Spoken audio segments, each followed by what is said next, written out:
This is Channels Television's breaking news.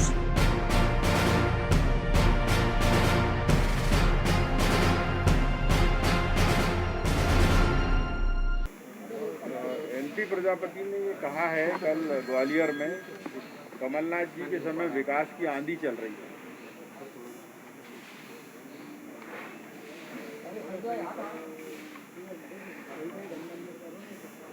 दरअसल ग्वालियर में political पर्यटन के लिए वो गए थे। कहा कुछ और था, किया कुछ और।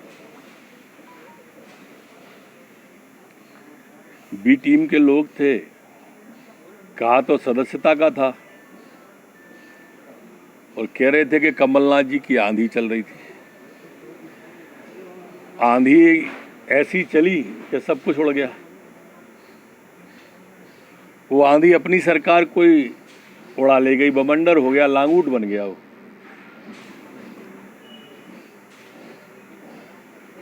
और पूरा का पूरा सरकार को ले गई, क्योंकि वो आंधी झूठ की आंधी थी, भ्रष्टाचार की आंधी थी। वहां देखने में सिर्फ यही आया कि टिकट मांगने वाले आपस में मुंह बात कर रहे थे, बाकी ग्वालियर में कुछ नहीं था। वो तो उच्च स्तरीय शुरू से ही है, उनकी बातों से भी लगता है। सर, सरकार की जो शक्ति दिख रही है, नेता जो लगातार लड़ाई कर रहे हैं ऊपर की, इसका खामियाजा कांग्रेस के कार्यकर्ताओं को भुगतना पड़ा है। 15 महीने की सरकार चली गई है और आने वाले समय में स्थिति और भयावह हो रही है, उपचुनाव भी है। भयावह है। देखो, मैं पहले कह चुका हूं, कल भी मैंने कहा था, या तो गांधी मुक्त कांग्रेस होगी या कांग्रेस मुक्त भारत होगा। दोनों में से एक बात भविष्य की संभावनाओं में दिख रही है और लगभग रसातल की ओर ये कांग्रेस का जहाज जा रहा है। सर, एनईटी की बात विरोध कर रही है। देखो, ये कोई तीसरे चौथी की परीक्षा नहीं है।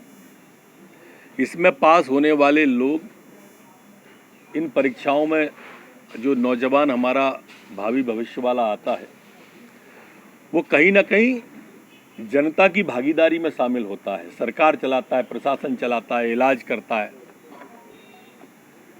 ऐसी परीक्षाएं बहुत आवश्यक हैं। अगर इसमें कोई पास अयोग्य व्यक्ति हो जाएगा तो वो जीवन से खिलवाड़ हो जाएगा। डॉक्टर बन जाएगा और उसे उतना ज्ञान नहीं होगा शरीर का, तो तकलीफ जाती है। और इसलिए इसको मुद्दा, मेरे ख्याल से नौजवान के भविष्य को मुद्दा नहीं बनाना चाहिए। दिग्विजय सिंह को कार्यकर्ताओं के खिलाफ प्रकरण दर्ज हुए हैं, उनकी जांच करेगा गोविंद सिंह अरुण। मैं चाहूंगा, उन सबसे प्रार्थना करूंगा कि एक भी झूठा हो तो मीडिया के सामने ला के रखें। किसी पे भी झूठा प्रकरण दर्ज हुआ हो, वो दरअसल कार्यकर्ताओं के लिए नहीं जा रहे, भूमाफियाओं के लिए जा रहे हैं। जिन भूमाफियाओं के खिलाफ लड़ाई लड़ने की बात करते थे, उनकी लड़ाई लड़ने जा रहे हैं। 2500 बीघा सरकारी फॉरेस्ट की जमीन खुर्द-बुर्द कर दी और बेच दी। ये वो मामला है जिसके लिए वो जा रहे हैं। उन लोगों के लिए जा रहे हैं जो बिसलरी का पानी लोगों को जहर बना के बेचते थे, उनके लिए वो जा रहे हैं। और उन दोनों के बारे में भी अगर झूठा है तो जरूर मीडिया के सामने रख दें, हम तो उसी को सच मान लेंगे जो वो रखेंगे। कांग्रेस का कहना है कि जो बिजली के जो दाम है वो बीजेपी सरकार बढ़ा कर दे रही है, तो हम बिजली के जितने भी कनेक्शन कटेंगे हम खुद जाकर जोड़ेंगे। ये वो लोग कह रहे हैं जिनके समय में, कांग्रेस के समय में लालटेन युग में चला गया था प्रदेश, वो कांग्रेस कह रही है। चिमनी युग में चला गया था। हमारे मुख्यमंत्री शिवराज सिंह जी ने संबल योजना लागू कर दी और आपने भी देखा होगा, जो बिल 200 था 100 किया, 400 का 200 किया, सब आपके सामने आ गया है। ये जो बैकलॉग है, जो लॉकडाउन के पीरियड का है, जब लॉकडाउन के पीरियड में निर्बाध विद्युत की सप्लाई जारी रही, उन 3 महीने में बिल नहीं आया है। उसके बारे में भी कहा है कि वो समायोजित होगा। ये भी कहा है कि इस तरह का गरीब को कोई बिल नहीं भरना पड़ेगा। सारी बातें आ चुकी हैं।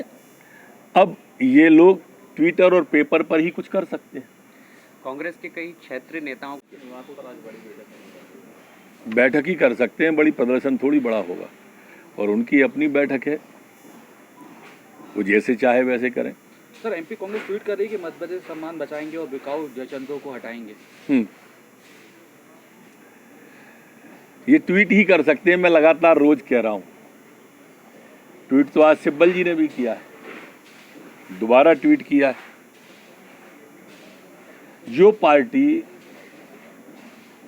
अपने अंदर का लोकतंत्र नहीं बचा सकती, वो देश के लोकतंत्र को बचाने की बात करती है। राजस्थान में उनके विधायक चले गए तो कहने लगे कि लोकतंत्र की हत्या हो गई, और वापिस आ गए तो लोकतंत्र का पुनर्जन्म हो गया। ऐसी तो पार्टी है, वो कभी पुनर्जन्म कर लेती है, कभी हत्या कर देती है। कोई भी यूरिया की कालाबाजारी करेगा, राशन की कालाबाजारी करेगा तो जेल ही जाएगा।